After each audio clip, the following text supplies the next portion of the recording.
Hey everyone, today I'll be showing you guys 13 awesome patterns you can make on your Rubik's Cube.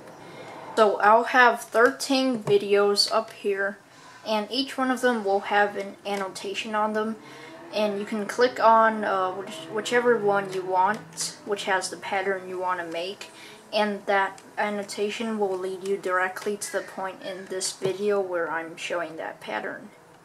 So the first few patterns will be pretty intuitive and really easy to make, so there will be no need for showing the algorithms. But however, on the more harder ones, I will be showing the algorithm. And if you can't read the notation, then you could just follow along my step-by-step movements. So let's get right into it.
Now after you have the checkerboard pattern on 2 sides, you can actually just go ahead and make the checkerboard pattern on 4 sides. So to do this, you just hold cube like this, so the checkerboards are on the right and left side of you. And then you can just rotate the middle layer twice, and then do the same thing like this. Then rotate the cube again.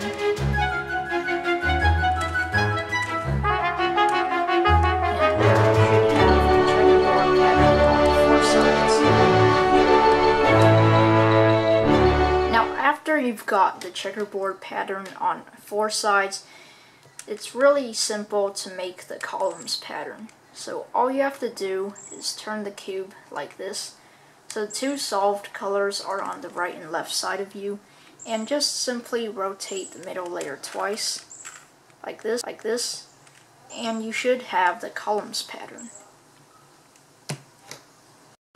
Now the following patterns will require algorithms, so if you can't read the notation, then you can just follow along with my moves.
So that's all for the 13 patterns you can make on your Rubik's Cube. Now, if you want me to make more of these videos, such as patterns on 4x4 or 5x5, or whatever, then please leave that in the comment section. Also, if you have any suggestions or any concerns, whatever, please also leave that in the comment section. And please let me know if you thought I was going too fast or too slowly. That really helps me know what to do in the future. Anyways, hope you enjoyed this video, and please don't forget to hit that like button. It really helps me out. And don't forget to subscribe to be notified of my future videos. So that's all for this video, so thank you all for watching, and I will see you in my next video.